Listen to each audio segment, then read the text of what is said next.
Today, at 15:45 hours, India conducted 3 underground nuclear tests in the Pokhran range.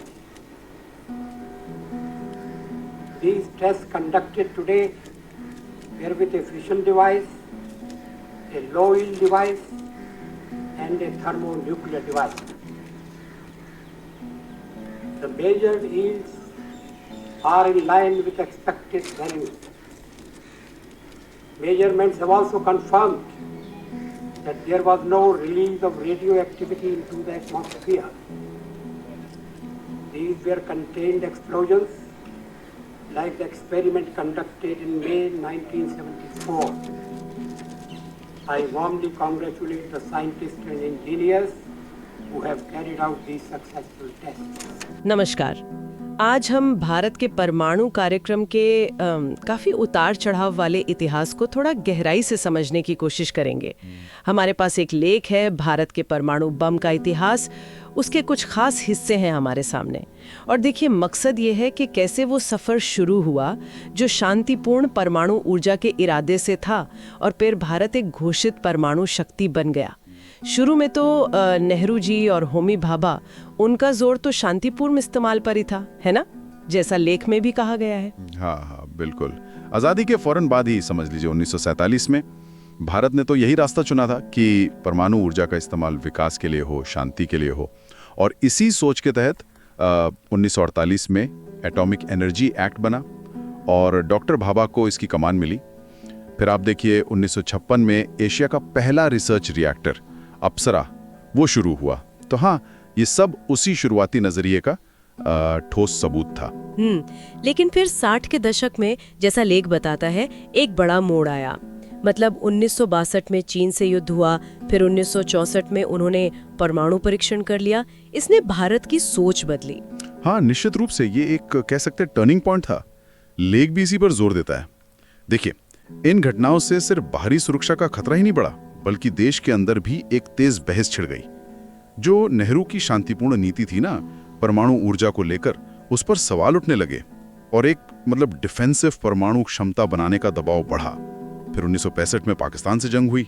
उसने इस सोच को और कह लीजिए मजबूत किया कि भई अब परमाणु क्षमता को राष्ट्रीय सुरक्षा नीति का हिस्सा बनाना ही पड़ेगा, गंभीरता से सोचना होगा।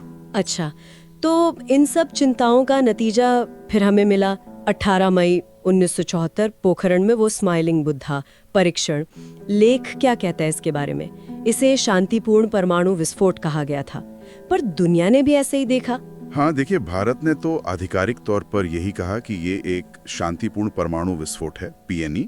मकसद बताया गया कि सिविलियन कामों में जैसे इंजीनियरिंग या खनन में इसकी क्या संभावनाएं हैं वो देखना है।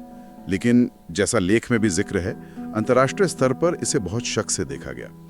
ज्यादातर देशों ने माना कि ये तो हथियार बनाने की तरफ ही एक कदम है, और नतीजा अमेरिका और कई पश्चिमी देशों ने भारत पर कड़े प्रतिबंध लगा दिए परमाणु तकनीक से जुड़े हुए। और ये प्रतिबंध जाहिर है भारत के परमाणु और अंतरिक्ष दोनों कार्यक्रमों के लिए एक बड़ी चुनौती बन गई। पर इन प्रतिबंधों और इतने अंतर्राष्ट्रीय दबाव के बाद भी भारत रुका नहीं है। लेख तो यही इशारा करता है कि 80s और 90s में परमाणु क्षमता और मिसाइल तकनीक पर काम चुपचाप चलता रहा। सही कहा, प्रतिबंधों से रफ्तार धीमी जरूर हुई, पर काम रोका नहीं। इस दौर में दो चीजों पर जोर था। एक तो परमाणु हथियार की जो क्षमता है उसे और बेहतर करना, और दूसरा उसे दुश्मन तक पहुंचाने की तकनीक यानी मिसाइलों का विकास बहुत जरूरी था। 1983 में वो IGMDP शुरू हुआ, integrated guided missile development programme. DRDO ने इसके तहत पृथ्वी अग्नि जैसी मिसाइलें बनाई, और इसमें इसरो की जो तकनीक थी उसका भी काफी योगदान रहा। और हाँ, ये सब काफी हद तक पर्दे के पीछे ही चलता रहा। और फिर आया मई 1998, पोखरण 2 या ऑपरेशन शक्ति। एक के बाद एक 5 परीक्षण। इसने तो दुनिया को चौंका दिया होगा। ये कितना निर्णायक मोड़ था।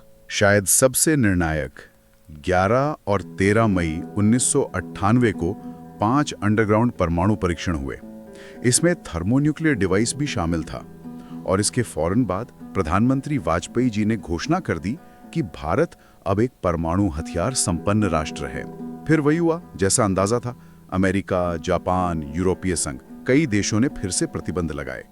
लेकिन इस बार, जैसा लेख भी बताता है, भारत कूटनीतिक तौर पर स्थिति संभालने के लिए ज्यादा तैयार था और कुछ ही सालों में रिश्ते फिर सामान्य होने लगे। अच्छा, और इस घोषणा के साथ ही भारत ने अपनी परमाणु नीति भी साफ कर दी। पहले इस्तेमाल नहीं, नो फर्स्ट यूज और विश्वसनीय न्यूनतम प्रतिरोधक क्षमता, क्रेडिबल मिनिमम डिटेरेंट। इनका मतलब क्या है आसान शब्दों में? देखिए, नो फर्स्ट यूज या NFU का मतलब सीधा है कि भारत किसी भी देश पर पहले परमाणु हमला नहीं करेगा। हाँ, लेकिन अगर भारत पर ऐसा हमला होता है तो फिर वो जवाबी कार्रवाई कर सकता है, उसके लिए वो स्वतंत्र है। और क्रेडिबल मिनिमम डिटेरेंट यानी CMD, इसका मतलब है कि भारत हथियारों की रेस में नहीं पड़ेगा। वो बस उतने ही हथियार रखेगा जितने अपनी सुरक्षा के लिए और किसी हमले को रोकने के लिए, मतलब एक प्रतिरोधक क्षमता बनाए रखने के लिए जरूरी हो। सीमित पर भरोसेमंद क्षमता। फिर बाद में वो 2005 का Bharat America civil nuclear deal हुआ, वो एक मील का पत्थर था। उससे भारत को अंतर्राष्ट्रीय परमाणु व्यापार में आने का मौका मिला, भले ही हमने NPT पर साइन नहीं किए हैं। तो एक तरह से भारत की परमाणु स्थिति को दुनिया ने मान लिया। तो आज इतने लंबे सफर के बाद भारत की परमाणु क्षमता कहाँ खड़ी है? आज भारत के पास अलग अलग रेंज की मिसाइलें हैं। अग्नि 5 जैसी ICBM भी है, इंटरकॉन्टिनेंटल बैलिस्टिक मिसाइल, जिसकी पहुंच बहुत दूर तक है। और स्रोत ये भी बताते हैं कि भारत तीनों मोर्चों से, जमीन, हवा और समुद्र से परमाणु हमला करने की क्षमता, जिसे न्यूक्लियर ट्रायड कहते हैं, उसे लगातार मजबूत कर रहा है। हमारे संस्थान जैसे बार्क है, DRDO है, वो सुरक्षा और तकनीक को बेहतर बनाने पर लगातार काम कर रहे हैं। तो अगर पूरी यात्रा को समेटें तो ये कहानी है शांतिपूर्ण इरादों से शुरू होने की, फिर क्षेत्रीय सुरक्षा की जरूरतों के चलते रास्ता बदलने की, और आखिर में एक घोषित और जिम्मेदार परमाणु शक्ति बनने की। बिल्कुल। और लेख का एक अहम बिंदु यही है कि भारत ने अपनी इस ताकत को हमेशा अपनी रक्षा के लिए, एक निवारक, डेटरेंट के तौर पर देखा है, हमले के लिए नहीं। और ये जो नो फर्स्ट यूज नीति है, वो इसी सोच का सबूत है।